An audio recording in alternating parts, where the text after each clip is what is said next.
I found a terrifying Tik Tok while home alone on Halloween.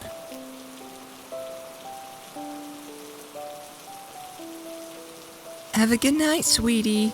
We'll be back after midnight. My mom said. Don't forget we left extra candy in the basement in case you run out. I know, you've told me like 6 times. Just go. Have fun. I'll be fine. They gave me one last worried look. As a 15-year-old, I'd only been left home alone on rare occasions. My dad was giving me a distrustful sideways glance as if he didn't believe in my ability to remember basic instructions. Reluctantly, they began to descend the front steps and walk towards the car wearing their couple's grease costumes. They were going to a Halloween party, which made what my dad said next slightly ironic. Okay, we're going. Remember, no parties, no girls, no drinking or drugs. So, do lots of drugs, have unprotected sex, invite people over and get drunk. Okay, got it. Thanks. I shut the door behind them and was left alone. Mercifully, finally, peacefully alone. If you've ever been 15 years old, maybe you'll remember that wonderful feeling when your parents finally go out for the night and leave you to your own devices. It's magical. The sun had recently set and it was dark outside on the moonless night. Trick-or-treaters would soon be out, coming to the doors in droves. It was my first night handing out candy, and I made sure to turn the porch light on so kids knew it was alright to come to the door. It was kind of exciting to be on this side of things for a change. I could eat as much candy as I wanted all night long while watching scary movies and playing video games.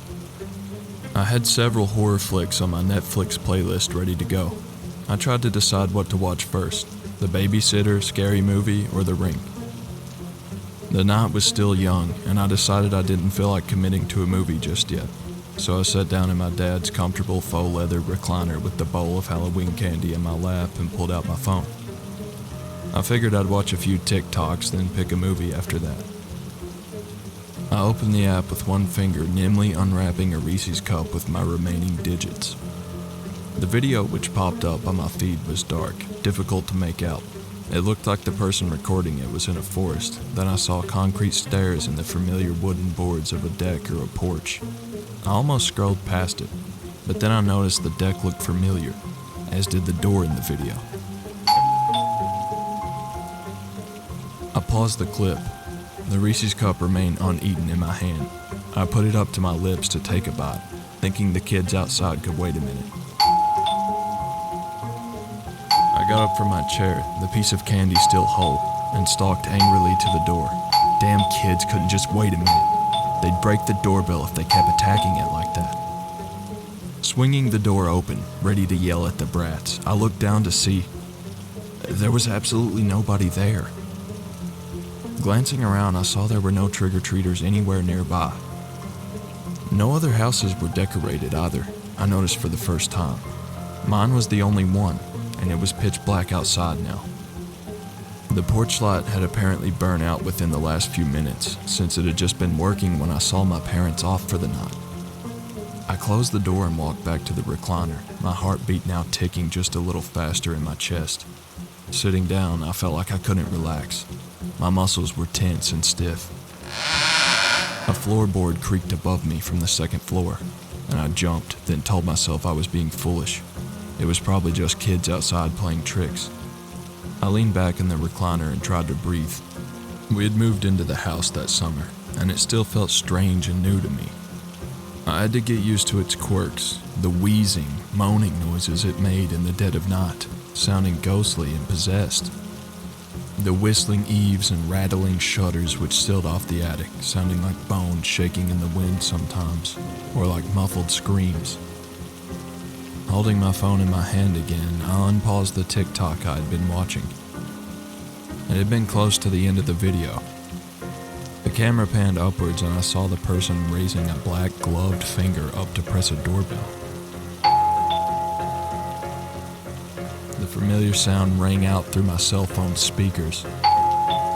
In the video, nobody came to the door. They began to press the bell again and again and again, faster and faster and faster. It was too similar for me not to notice the coincidence. It sounded like what had happened to me at my own front door, just moments before, although it was possible I was mistaken. Looking down at the bottom left of the screen, I saw a user who was unknown to me. The title of the video was Halloween Takeover. It had just been posted a couple minutes before. Another creaking noise could be heard above me, from the second floor, this time sounding more distinctly like footsteps bending the squeaky wooden floorboards. I could feel it in my jugular and in my temple. My throat and mouth were dry and I felt anxious and panicked, more and more with each passing second. With a trembling finger, I scrolled up on my TikTok feed, getting rid of the video and moving on to something else, anything else. It had just been a coincidence, nothing more. I refused to acknowledge the possibility of it being something more sinister. That was next to impossible. The following video was a live feed I noticed. Had the previous one been as well? I wasn't sure. It seemed highly possible that it could have been, and I just hadn't noticed. As it played, I noticed the familiar look of the person recording, looking at their black-shoed feet in the shadowy grass. Then suddenly they were standing on the stone-tiled porch at someone's back door. Someone else's house, I hoped, holding my breath. But those stone tiles looked very familiar, just like the wooden deck in the previous video had. This time there was no doorbell, so they knocked with a heavy fist. Jumping up from my seat, I heard the sound coming from my back door a few moments before. I heard it on the app, as if there was a slight delay, as if it traveled through the cellular network. There was no doubting it. They were at my back door. The same person who was recording the TikTok was outside my house. Feeling suddenly full of righteous indignation, I ran to the back door to give the asshole a piece of my mind. It was probably some punk kid from my school trying to mess with me. I was pissed off they had gotten me so good. Swinging open the back door with a stinging retort ready on my lips, I looked outside into the night and saw, once again, there was no one there. I stepped out in my bare feet, walking onto the grass and looking around for the person responsible. The door hung open behind me, and I paid no attention to it as I yelled out into the night. Hey! I know what you're doing! You don't scare me, asshole! Come on and get me! That last statement was one I would come to regret. Going back inside, I closed the door and locked it behind me. From where I stood, the stairs to the basement were just to the right, the stairs to the main floor straight ahead. The darkness down to my right teased me with its unknown horrors and the possibilities of what lurked within it, drenched in blackness as it was, but I ignored it and went up to the main floor, shuddering and closing the basement door behind me as quickly as I possibly could, feeling as if something would grab my ankle with a cold hand if I lingered too long.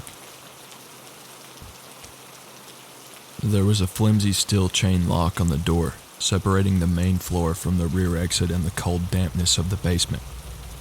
We never used it, but this time I slotted into position with my hand shaking badly. At least it would offer a modicum of security. But from what? That I still didn't know. It was beginning to occur to me that it wasn't necessarily a kid from my class doing this. It could be anyone. It could be a murderer. My knees buckled slightly as that thought crossed my mind. I went back to the living room and took a deep breath before sitting back down in the recliner. Holding the phone in my hands, I debated calling my parents. I thought about how it would sound if I did. Hey Mom, I was on TikTok and I saw a scary video, and they rang my doorbell in the video, and then her doorbell rang a second later, and there was no one there, and then somebody knocked at the back door, and there was nobody there. It sounded delusional and paranoid. They would come home and she would say to my dad, I guess you were right. He really wasn't ready to be home alone by himself. Maybe next year. There was no way I was going to let that happen. Whoever it was, I could handle them. Getting up, I went down the hall to my room to grab my baseball bat. As soon as I got there and had it in my hands, the lights went out. The entire house was suddenly completely dark, eerily quiet, lacking all machine noise.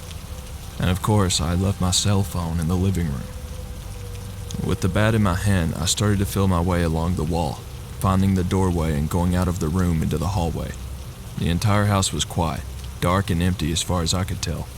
But then why did I keep hearing the soft squeak of footsteps above me, coming from the second floor?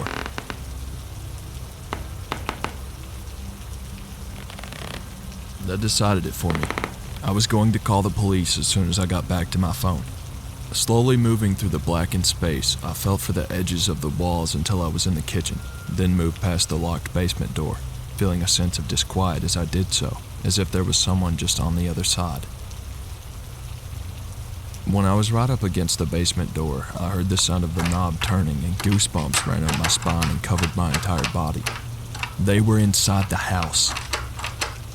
The flimsy chain would only hold back just the barest effort, judging by the looks of it. I didn't have much time. Whoever was on the other side of that door was not a kid from my school. I had a very strong feeling about that. They sounded angry and insistent as they turned the doorknob back and forth and began to hammer and bang on the door. It rattled and shook in its frame. Running as fast as I could, no longer caring if I hurt myself at this point, I ducked out of the kitchen and over to my seat where I'd left my phone. My intention was to grab it and call 911, but I didn't even get that chance. A loud crash echoed through the house and I heard the sound of footsteps on the second floor, clearly now. Running towards the stairs that led to the ground floor, there was more than one of them in the house. My phone was blinking from where it lay on the recliner's arm. I ran over to it in the pitch-black darkness, bashing my shin against a leg of a dining chair on the way. I finally reached and unlocked it just as I heard the basement door break open with a loud bang. The only thing I could think to do at that moment was to turn on the flashlight. I needed to see what the hell I was dealing with. Luckily, I got it on quickly using a shortcut from my home screen and turned it on, casting the room in a harsh white light. Walking over to the broken door, I saw there was nobody behind it, no culprit who could have caused the damage. My phone dinged and I looked at the screen to see I'd received a text message from someone. It was a link to a TikTok. "Sorry about your door," voice was saying in the video. It sounded ghostly and ethereal. "Do you have any more candy? The bag in the basement was mostly Tootsie Rolls and licorice. I hate licorice." My parents opened the door and found me shaking in the recliner, all the lights turned off, staring at my phone, watching the same video over and over again. It was our basement and our candy stash. Really? You sat here all night with the lights off eating candy and watching TikTok on your phone? My mom asked incredulously. "We're gonna have to talk about cutting back on your phone time. I would have thought you would have at least gave out candy to kids. Maybe watch a scary movie or something." My dad sounded a bit upset, but I was barely registering what he was saying. My mom was going down to the basement, I realized with a start. Mom, don't go down there. I yelled, but it was too late. Yep, he ate all the candy down here too. You're in so much trouble, mister. I thought you didn't even like Tootsie Rolls. That was the night I learned that ghosts are real. And once a year on Halloween, they return to their earthly homes, to the places where they spent their fondest days. Our family had purchased the house from a couple who was downsizing after their kids passed away in a freak accident on a school trip. The son apparently loved TikTok and playing pranks on people. He also really loved candy, just not licorice, I guess. The daughter usually played upstairs in her room, was quiet and didn't cause any trouble. Greg and Alice were their names, I found out from my parents, who had both found out from our neighbors. They found out some other details too. Other past owners of the house, some more controversial than others. It's not Greg and Alice who keep me up at night on Halloween, terrified to sleep. It's the other one, the one Greg told me about. He stays up in the attic. That's why I was boarded up.